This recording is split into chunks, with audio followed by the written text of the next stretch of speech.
matahari. Sinar fajar di pagi hari mulai terlihat dari balik-balik tirai jendela kamar Helia. Suara burung yang bernyanyi merdu mulai terdengar dan membangunkan gadis bernama Kecilia ini.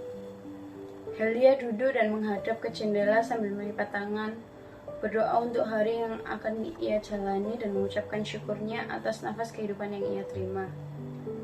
Usai berdoa, Helia merapikan tempat tidurnya dan mengambil handuk untuk pergi mandi.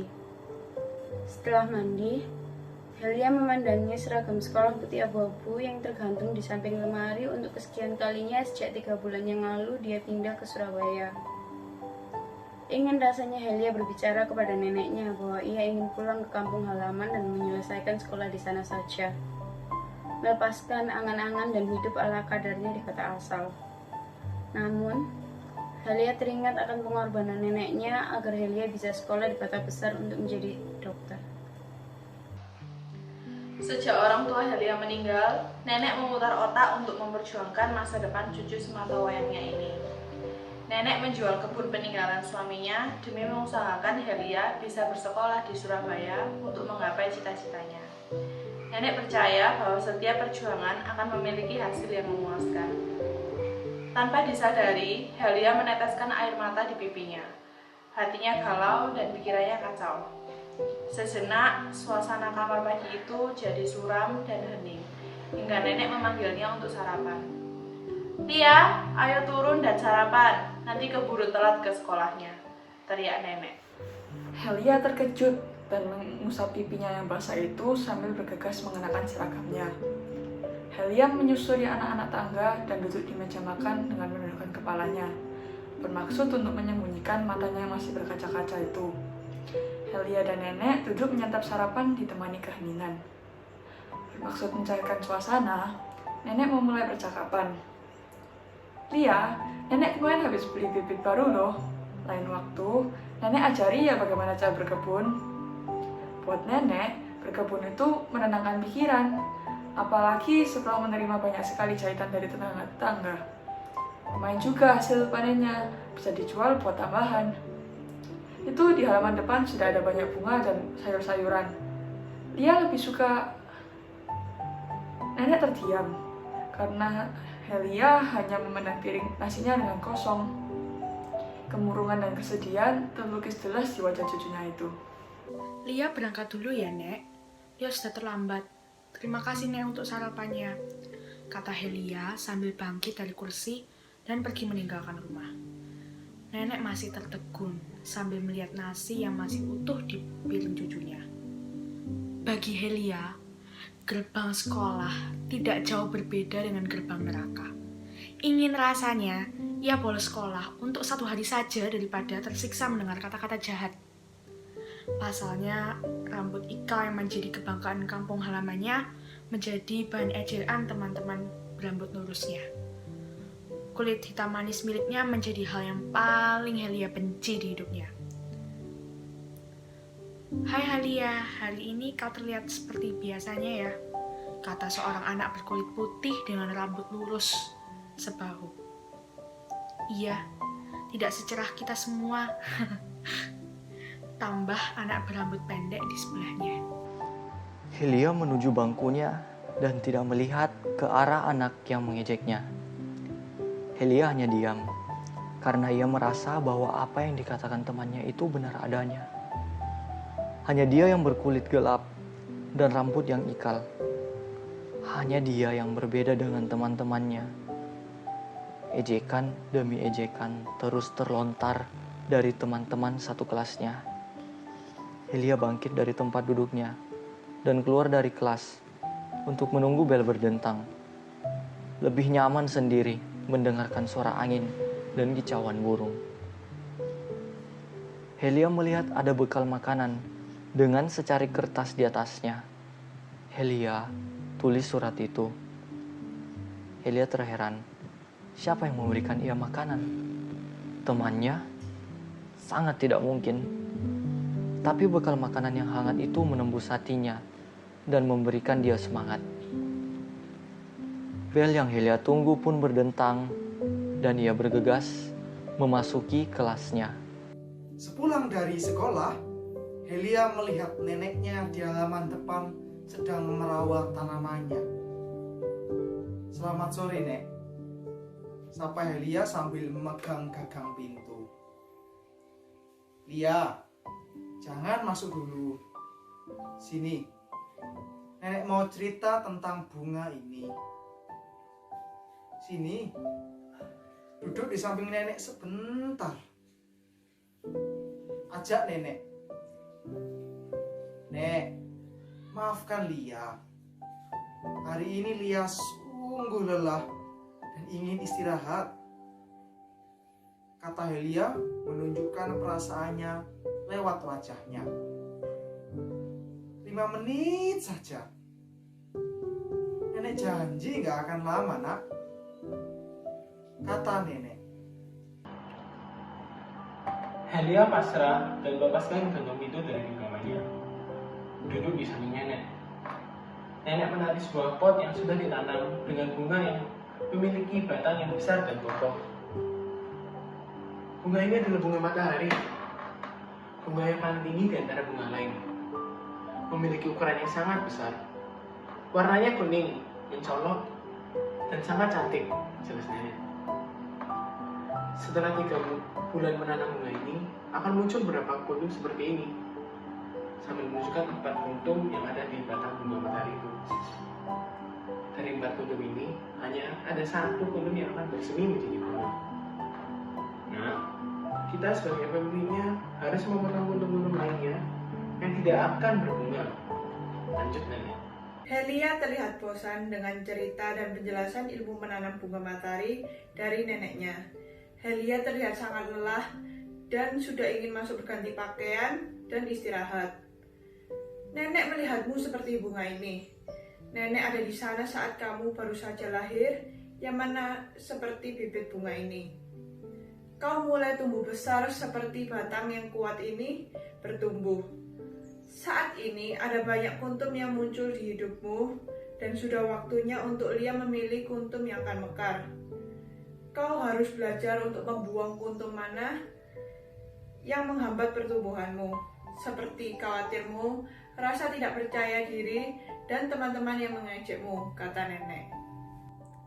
Sesaat, mata Helia terbelalak melihat ke wajah neneknya. Helia terkejut dengan perkataan neneknya tentang teman-teman yang suka mengejek.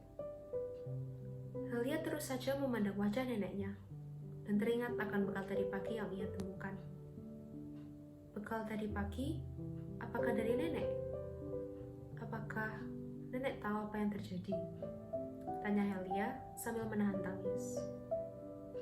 Ternyata ada keuntungan kamu tidak menyantap sarapanmu tadi pagi. Nenek jadi tahu apa yang membuatmu berubah dari gadis yang ceria menjadi gadis yang murung. Jelas nenek. Helia tidak mampu lagi membendung air matanya. Dan rasa sakit yang ia pendam selama ini atas perlakuan tidak baik dari teman-temannya. Nah, ingatlah kata-kata nenek ini. Kau adalah bunga matahari. Prosesnya memang tidak mudah dan cepat, tapi kau adalah gadis yang kuat dan berdiri tinggi seperti tangkai bunga ini.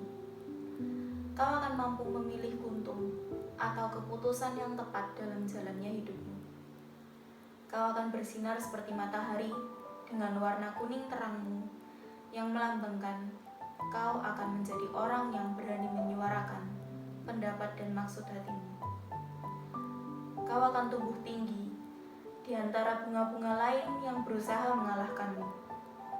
Dan kau akan terus bergerak menuju matahari yang adalah impian dan cita-citamu. Jelas nenek. Helia menangis dan memeluk nenek erat-erat sambil berkata, "Terima kasih banyak, Nek. Aku akan mengingatnya sampai tua nanti." Sambil tersenyum lebar.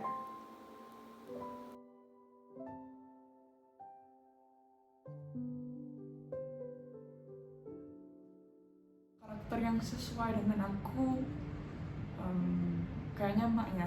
Dengan sang pembuli. Si tokoh utama, si Helia sendiri. Kalau saya relate dengan karakter seorang nenek. Mungkin aku lebih mirip sama tokoh Helia ya, karena aku memang orang yang kurang pede sama diri aku sendiri, terutama sama fisik aku. Dan aku sebenarnya bisa paham sih kenapa kok Helia bisa ngerasain perasaan kayak gitu. Seorang nenek menunjukkan karakter yang dewasa untuk memberitahu Lia itu tidak insecure dengan apa yang telah ada di dirinya. Lia merasa minder, merasa kurang dari teman-temannya yang berambut lurus, tapi seorang nenek menguatkan dia untuk tetap percaya diri bahwa Lia memiliki suatu hal yang khas dan suatu hal yang unik dari dirinya. Menurutku sih Helia, karena kadang di setiap orang, bahkan diriku sendiri aja, kayak masih banyak hal yang gak cukup sama diriku, kayak dengan fisikku seperti ini, atau hal-hal yang masih banyak yang harus aku kejar, dan aku gak cukup sama apa yang diriku punya. Alasannya mungkin karena sekarang pada saat saya berkuliah juga, saya sedang merasakan apa yang Helia rasakan. Sedikit berbeda dari yang lainnya, dan itu walaupun bukan secara fisik, tapi secara budaya. Saya sendiri berasal dari Pulau Sulawesi dan harus berbaur dengan mereka yang dari Pulau Jawa, itu rasanya sedikit membingungkan. Ya, saya merasa ketika saya sedang bercanda dengan teman saya menghinanya dengan tidak sengaja. Mungkin bagi saya itu hanya sebuah bercandaan, tetapi ternyata untuk mereka bisa lebih dari itu, bahkan menyakiti dirinya. Lia, kenapa soalnya bisa dibilang dari SMP sampai SMA aku berada di lingkungan Lia, meskipun orang-orangnya nggak sampai kayak yang diceritain Lia itu. Sedih sekali kalau jadi emaknya, cuman memang sering kali di dalam kehidupanku aku berada di posisi di mana aku yang mengingatkan teman-temanku untuk bisa tetap semangat dan tidak selalu minder terhadap hal fisik yang mungkin dianggap rendah. Relate sama aku yaitu pembuli sendiri, soalnya pas SMA aku juga dulu suka bully teman-temanku berdasarkan fisiknya mereka, tapi aku orangnya agak cuek, jadi tidak apa yang aku pikirkan dan apa yang aku ingin katakan, aku langsung lontarkannya begitu saja.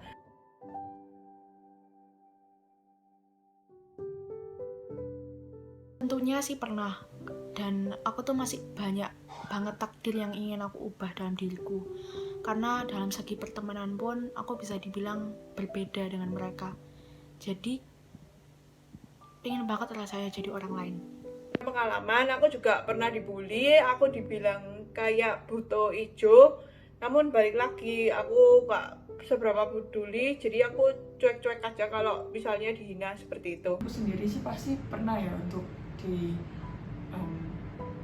diilokno sama orang lain tentang hal fisik, karena aku sendiri kan mukanya cukup berjerawat dan hal itu juga sering menjadi bahan guyonan buat teman-teman. Dan terkadang memang itu menjadi hal yang cukup membuat aku down, cuman juga lagi kembali aku juga bukan yang mau punya muka seperti ini, jadi ya tiap orang pasti punya hal yang mereka tidak sukai dalam dirinya, jadi kayak ya harus diterima aja. Kalau pengalaman, kadang perbedaan warna kulit ini dijadikan sebuah bahan bercandaan yang dianggap enteng. Aku tidak pernah merasa insecure karena saya selalu bersyukur dengan apa yang diberikan oleh Tuhan kepada saya, bahwa saya memiliki keunikan, saya memiliki ciri khas yang memang tidak dipunyai orang lain. Ejekan, bulian memang sering, tapi saya merasa bahwa saya bersyukur dengan apa yang telah diberikan Tuhan pada diri saya. Kalau tentang perasaan gak pede sama diri aku sendiri, aku tuh udah ngerasain perasaan itu tuh dari mungkin kelas 3 SD mungkin ya. Soalnya dulu tuh waktu aku kecil aku tuh gendut banget, hitam banget, juga jerawatnya banyak banget gitu. Dan orang-orang tuh selalu ketawain aku, manggil aku gajah, manggil aku mukanya kayak bulan, mukanya kayak jalan raya gitu. Dan meskipun memang aku akuin aku udah jauh berubah sih dari aku waktu kecil dulu, cuma tetap aja omongan-omongan mereka yang jahat banget itu tetap ke bawah sih sampai sekarang. Dan menurut aku itu merupakan suatu hal yang merusak banget sih.